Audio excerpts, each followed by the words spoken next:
பிரச்சனை நமக்கு மட்டுமான பிரச்சனை அல்ல. இது மனத்திற்கும் இனத்திற்குமான நடக்கின்ற உலகம் முழுவதும் எல்லா இனக்குழுக்களும் எதிர்கொண்டு இருக்கின்ற ஒரு பிரச்சனை. இது தமிழர்களுக்கான மட்டுமான ஒரு பிரச்சனை அல்ல. உலகம் முழுவதும் பல்வேறு இனக்குழுக்களும் பல்வேறு வகையான பிரச்சனைகளை, பண முதலீடுகளுக்கு இடையேயான பிரச்சனைகளின் ஒரு பகுதி.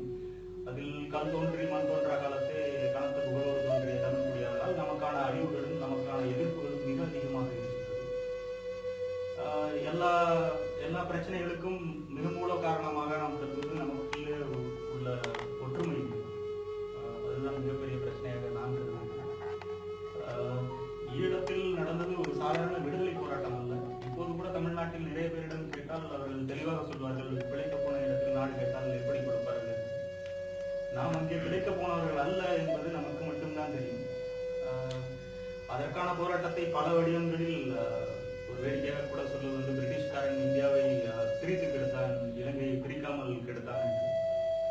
இரண்டு நாடுகளுமே இப்போது அப்படித்தான் இருக்கின்றது. அந்த போராட்டத்தை முன்னெடுத்த மக்களுக்கு சரியான ஒரு தலைவர் நமக்கு கிடைத்தார். எல்லா தொடக்கத்துக்கும் ஒரு முடிவு இருக்கும். அதுபோல இயக்கத்துக்கான முடிவு என்பது அவர் ஏற்கனவே கணித்திருப்பார் என்பது என்னை போன்றவர்களின் திடமான கருத்து.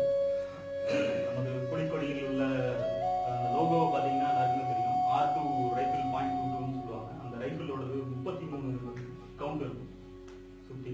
இயக்கம் சரியா தலைவர் ஆரம்பிச்சது 1976, 33 ஆண்டுகள் கரெக்டா. ஸோ அவங்களுக்கு விதி ஒரு ஆரம்பம்னு ஒன்று இருந்துச்சுன்னா அதை எங்க முடிக்கணுமோ அப்படி முடிச்சு வச்சுச்சு. ஆனா நம்மளோட முடிவு வந்து இவ்வளவு மோசமா இருக்கும்னு நமக்கு வந்து தாங்கிக்க. அந்த முடிவு வந்து நம்மளால தடுத்திருக்கக்கூடிய முடிவு. நம்ம பக்கத்து மாநிலத்தில் இருக்கோம், நம்மளால தடுத்திருக்கக்கூடிய முடிவு. ஆனா நமக்கிடையே உள்ள ஒற்றுமை இன்மை இல்லாம இருந்ததுனால நம்மளோட அழிவு வந்து ரொம்ப மோசமாக போயிடுச்சு. அது வந்து பெரிய அளவுல இப்போ சமீபத்தில் நடக்கிற சில தமிழக அரசியல் சூழ்நிலையை கவனிச்சிங்கன்னா தெரியும். இந்த கரெக்டா அந்த மே மாசம் மட்டும் முக்கியமான சில நாட்கள்ல இவங்க வேற மாதிரியான நியூஸை கலத்துவாங்க. இது திட்டமிட்டு நடக்கிற ஒண்ணுதான். அதனால வந்து எதுவும் நடக்காது. இப்போ பெரிய வானத்தை வந்து ஒரு தார்பாயை போட்டு விரிச்சா சூரியன் மறைஞ்சு போகாது. எல்லா இடத்துலயும் இருக்கும். அதுக்கு சாட்சி தான் நம்ம இப்போ இங்க கூடியிருக்கிறது கூட. இது நடந்த மாநாடாகட்டும், இல்லை இது போல நிறைய மதிமுக வந்து பல இடங்கள்ல நடத்தினாங்க. செல்வன் குறிப்பிட்டாரு, பெரிய அளவுல அவங்களால நடத்த முடியல. மதிமுக வந்து நமக்கு இணையா இல்லைன்னாலும் நம்மளோட கொஞ்சம் கம்மியா வந்து நடத்தினாங்க. தமிழ்நாடு இன்னும் இருக்கு. சில கட்சிகள் ஓட்டு அரசியலுக்காக சில கட்சிகள் வந்து நடத்தாமல் விட்டுருக்கலாம்.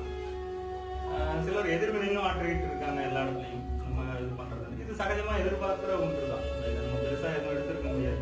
இதை முழுக்க முழுக்க பணத்தை நோக்கி ஒரு வாழ்வை மக்களுக்கு வந்து அதுல பயணிக்க தொடங்கிட்டாங்க. ஆனா அதை விட இன உணர்வு இதெல்லாம் வந்து இப்போ எல்லா இனக்குழுக்கள்லையும் நீங்க பார்க்கலாம். நம்ம தமிழ் இனக்குழுல மட்டும் இல்ல, எல்லா இனக்குழுக்கள்லையும் இதுக்கான போராட்டங்கள் வந்து அதே இனக்குழுக்களால அங்கங்க தொடர்ந்து நடத்தப்படுது. அதுல எப்போதும் போல நம்ம முன்னாடி இருக்கிறதுனால நம்ம முன்னாடி போயிட்டு இருக்கோம்ன்றதுதான் நான் யோசிக்கிறேன். அதாவது நம்ம தமிழ்நாட்டுல தமிழ் தேசியம் பேசுற கட்சிகளுக்குள்ளேயே கொஞ்சம் ஒற்றுமைகள் இல்லாம இருக்கு. அதை வந்து நம்ம பெரிய அளவுல முன்னெடுக்கணும். அப்புறம் நம்ம சீமான் வந்து எல்லாத்தையும் செஞ்சிருவாருன்னு நம்ம வந்து நம்பக்கூடாது. ஏன்னா அவரும் நம்மள மாதிரி ஒரு மனுஷன் தான். அவர் தலையில முழு பொறுப்பையும் போட்டுட்டீங்கன்னா நம்மளால இப்படி ஒரு முழு பொறுப்பையும் தான் ஈழத்தமிழர்கள் வந்து தலைவர் மேல போட்டாங்க. தலைவருக்கு எல்லாமே தெரியும், அவர் வந்து ஒரு பெரிய அறிவாளி, எல்லாம் கரெக்ட். ஆனா அவர் மட்டுமே எல்லாத்தையும் பண்ண முடியாது. இல்லை நிறைய பேர் போராட்டங்கள்ல இருந்து விலகினாங்க, தலைவர் வந்து எல்லாத்தையும் பார்த்துப்பாரு. அது மாதிரியான ஒரு தவறை வந்து நம்ம திரும்ப செஞ்சிடக்கூடாது. அந்த இனப்படுகொலை நடந்த சமயத்திலையும் வந்து எல்லாருமே என்ன யோசிச்சாங்கன்னா, விடுதலை புலிகள்ங்கிறது ஒரு பெரிய கட்டமைப்பு. அது வந்து ஒரு சாதாரண டெரரிஸ்ட் குரூப். அது வந்து ஒரு பெரிய ராணுவம். அவங்களுக்குள்ள வந்து ஊடக பிரிவு இருந்துச்சு, கலை பிரிவு இருந்துச்சு, ரேடியோ இருந்துச்சு, பல்வேறு படையணிகள் இருந்தாங்க. ஒரு பெரிய கட்டமைப்பா இருந்துச்சு. அவங்கள மீறி எதுவும் நடக்காது, நம்ம பார்த்துக்கலாம். சும்மா 2-3 நாள் அங்கேருந்து ஒரு 2 ராக்கெட் லாஞ்சர் வரும், இங்கேருந்து பதில் தாக்குதல் நடத்துவாங்க, ஏரியை உடைப்பாங்க, பிளைட்டை விட்டு அடிப்பாங்க அப்படின்னு தான் நம்பிட்டு இருந்தாங்க. தவிர ஒரு முழு ஒரு வீட்டுல ஒரு குடும்பத்துல வந்து மூத்த பையன் மேல கொண்டு போய் எல்லா சுமையும் தலையில வச்சுட்டீங்கன்னா அடுத்து உள்ள பசங்க வந்து அவருக்கு சப்போர்ட்டா இல்லைன்னா அந்த குடும்பம் நடக்காது. அதே மாதிரி முழு பொறுப்பையும் தூக்கி விடுதலை புலிகள் மேல வச்சாங்க. ஒருவேளை வெற்றி பெற்று இருந்தாங்கன்னா அவங்களுக்கு அதோட முழு கிரெடிட்டையும் கொடுத்துருக்க மாட்டாங்க. ஆனா தோல்வி விட்டுறவங்கிறதுனால அதுல வந்து அவங்களுக்கு முழுக்க முழுக்க அவங்க தான் காரணம் அப்படிங்கிற மாதிரி எல்லாம் பேசுறாங்க. இது வந்து ரொம்ப சாதாரணம் தான். ஆனா நம்ம எல்லாருமே இதே உணர்வோட ஒரு முறையும் நம்ம யாரோ ஒருத்தர், இப்போ நம்ம வீட்டுல நம்ம ஒரு குடும்பத்துல ஒரு மூத்த அண்ணன் மாதிரி சீமான் பேசிட்டு இருக்காரு. பட் அவருக்கான எல்லா விதமான உதவிகளையும் நம்மளும் அவருக்கு இணையா இயங்க முடியலனாலும் பக்கபலமா இயங்கி அவரோட நாளைக்கு அவர் கையில அதிகாரம் வரும்போது அவர் அதை சரியா செய்யறாராங்கிற கண்காணிக்கிற வரைக்கும் நமக்கு உரிமை இருக்கு. ஒருத்தர் தலையில அவரே பண்ணிட்டு போயிடுவாரு அப்படின்னு நம்ம எப்பவுமே விட்டுட்டு இருக்கக்கூடாது. அவருக்கும் இல்லை, நம்ம யாரு நல்லவரோ அவருக்கும் நம்ம சப்போர்ட் பண்ணுவோம். இதே இந்த நம்மளோட எல்லா உணர்வுகளுக்கான பிரச்சனைகளையும் கையில் எடுக்கிற யாரா இருந்தாலும் நம்ம வந்து அவங்க உதவி பண்ண வேண்டியது நம்மளோட அடிப்படை கடமை. அங்க நடந்த கொலைகள் வந்து ரொம்ப மோசமான கொலைகள் தான். ஆனா அதை வந்து உலகம் பார்க்கல அப்படிங்கிறது ஒரு பெரிய கொடுமை.